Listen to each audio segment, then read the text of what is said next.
Welcome to Conversations Live. For more than a decade, we've brought you the best in books, entertainment, and current events. When the movers and shakers of the world have something to say to you, they say it to us first. Now, here's your host, Cyrus Webb. And welcome back, everyone, to Conversations Live. I'm your host, Cyrus Webb. Glad you all could join us once again. Whether you're tuning in here on the radio dial here on your community station, WYAD 94.1 FM, we welcome you all back to our show, as well as tuning in through our online affiliates around the world. We're glad to have all of you with us as well.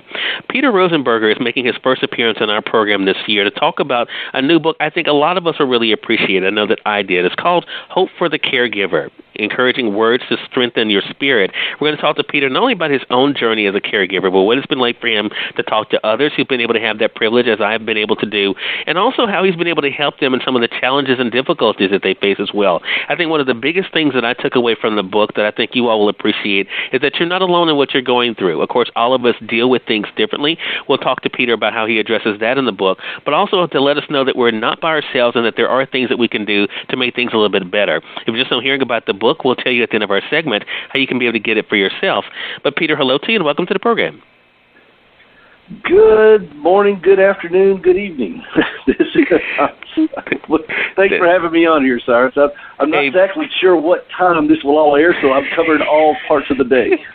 Well, look, I appreciate that, and I think that just about covers it, Peter. So thank you so much. Peter, this book, I think, is something that people will not only be able to read, but also refer to as they're going throughout their lives. And, you know, as I mentioned to you before we began the segment, I had the privilege of being the primary caregiver for my grandmother the last 10 years of her life. Unfortunately, I lost her in 2014. But for so many people, they are dealing with not only, of course, relatives, but also, of course, they know what it's like for us to either, even as you address in the book, to know that we might be in a situation where we may need someone as well. What has that been like for you, Peter, to not only to give comfort for others, but also to let people know that there are ways that they can be able to deal with this successfully? Well, you're absolutely right. We're all going to be look, if you live long enough, you're going to need one. If you love somebody, you're going to be one. I mean, it's just that simple when it comes to being a caregiver. And, you know, it is a privilege.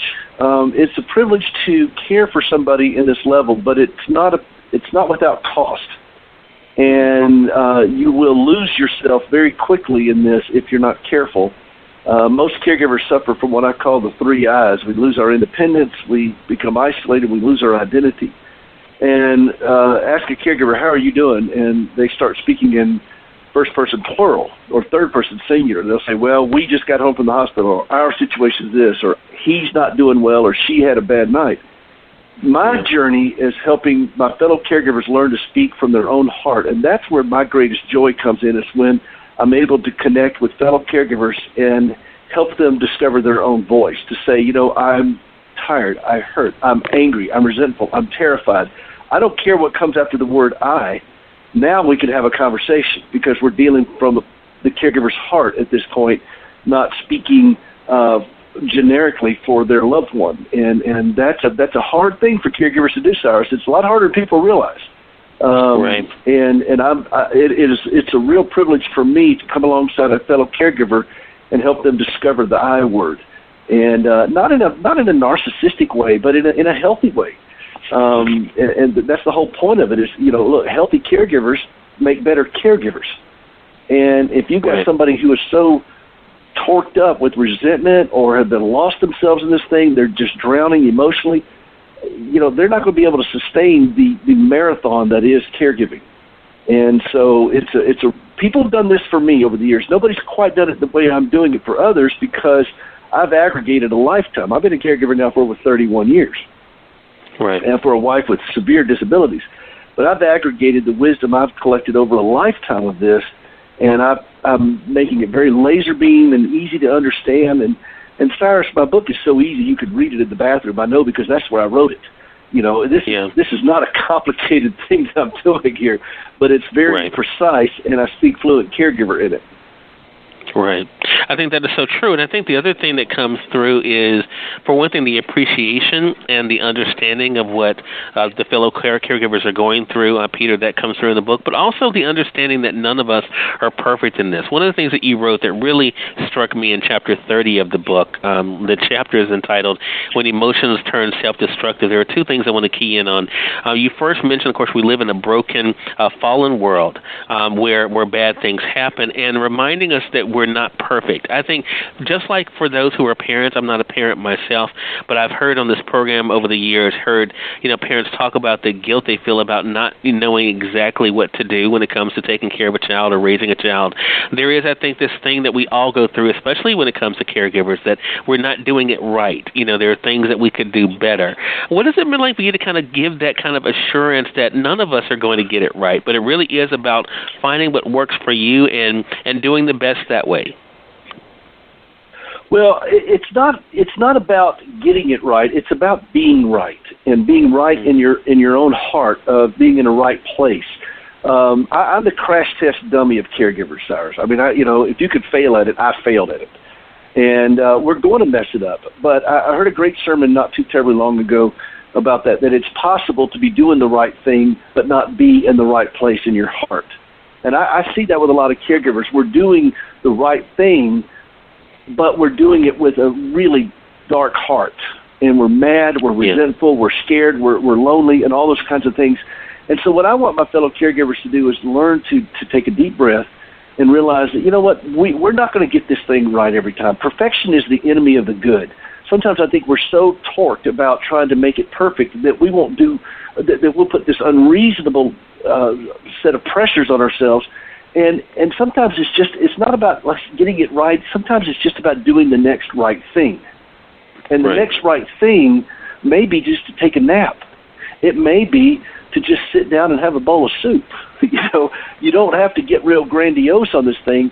And I think if caregivers will stop trying to get it right and just concentrate on the next right thing, that's going to make their life so much easier and so much less drama to deal with.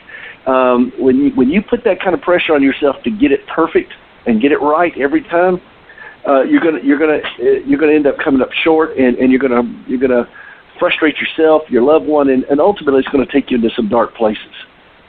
Right.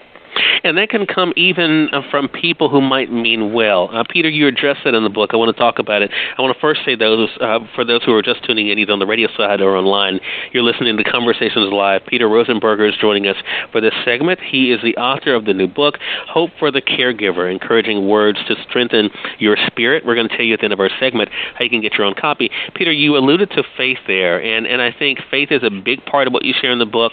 You give some scriptural examples, but you also give your own personal examples of dealing with faith and also people of faith. That is one of the ways that it sometimes goes wrong. There are a few things I have learned over the years, things that we should not say to individuals, especially I think one of the biggest ones is I know what you're dealing with or I know what you're feeling, but also in the things, the why questions that come up as well. Talk to us about that balance for you, how you've been able to balance your faith and also, of course, to kind of reconsider the things that people may say, even though they may mean well when it comes to faith. Well, I think that has been a very difficult thing for a lot of caregivers because we equate, particularly in our culture in America, we equate prosperity with God's blessing. But if you look at Scripture as a whole, you see that the people of God, individuals and corporately, went through great suffering. And it was through the suffering that God revealed himself in a more profound way to individuals and to his people and then eventually to the church. And as we look through that now, we see God moving through brutal realities. But we don't think like that in our culture because suffering has this way, though, Cyrus, of changing your theology. If you have an episode of something bad happens, I remember our country did this on 9/11. We had a collective moment as a country that says, why would God allow this to happen? Okay, well, did anybody ever get the answer? Well, no. We all speculate, but we don't know. These things happen, but when the pain subsides, when the event the lessons when the divorce is over and the ink dries on the paper, when the grass is growing on top of the grave. We stop asking those why God questions until the next time something happens bad that blows our mind, and then we bring them out again. But if you think about it, Cyrus, those questions are at the very core of our faith. We keep bringing these things up that show a distrust of God. But when you're dealing with something that is chronic and relentless like we do in the caregiving world, and my wife has not known a day without chronic pain since 1983, when you're dealing with something like that that doesn't go away, you have to make peace with that why God question. And you've got to wrestle with that in a way that is not going to make you go just barking mad. Because what happens is if you don't, you're going to end up raising your fist to heaven and walking away from it all. And you're going to go down even darker paths. So, and I'm not saying that that's even bad in itself, because I think that God will work through all those things. I think sometimes God uses suffering, in fact, I'm certain of it, to burn out a lot of our bad theology. And we'll pitch temper tantrums, and we'll shake our fist at God. We'll be mad at God, or we'll go into depression or whatever. We'll turn our back on the church. But He is relentlessly. What does the old saying say? He ruthlessly perfects those who He elects. And if He loves us, He's going to come after us and get rid of these bad belief systems in our brain. And oftentimes, He uses suffering to confront us with that.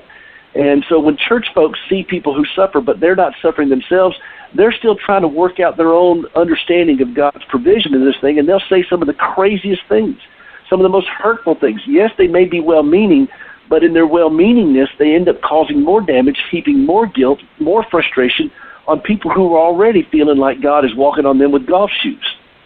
So my goal is to grab as many caregivers as I can and say, this is not a sign of God's vindictive behavior on you. God is not punishing you.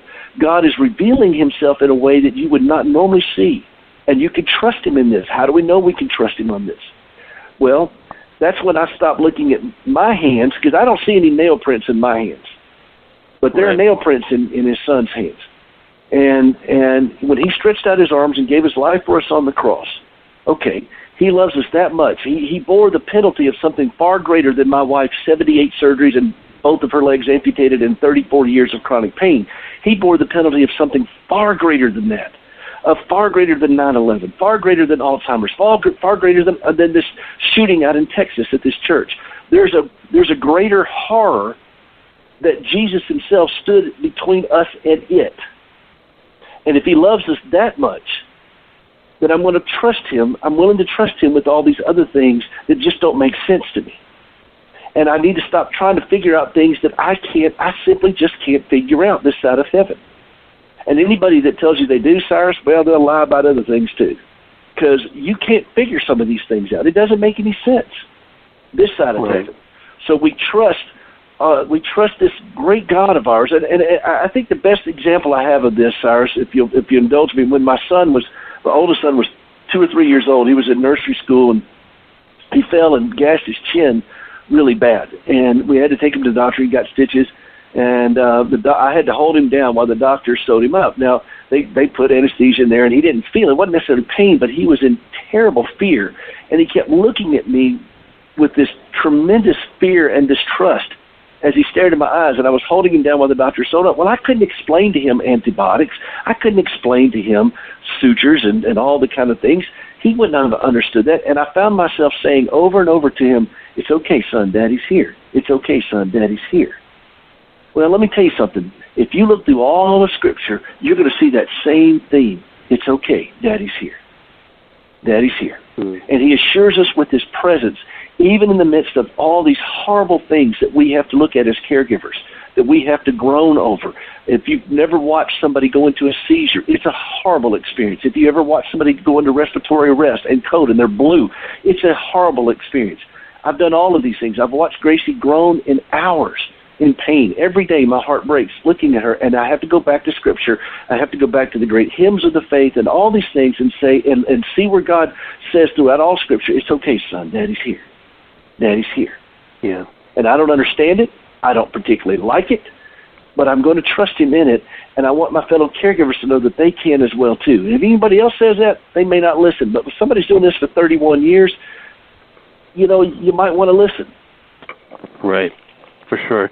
And Peter, that goes to the final point I want to mention from the book in chapter 12, navigating through the emotional fog, because I think, you write this, and it kind of ties in perfectly with what you just said. You wrote this on page 74 for those that have the print edition of the book. Who is in charge of your emotions? It is you.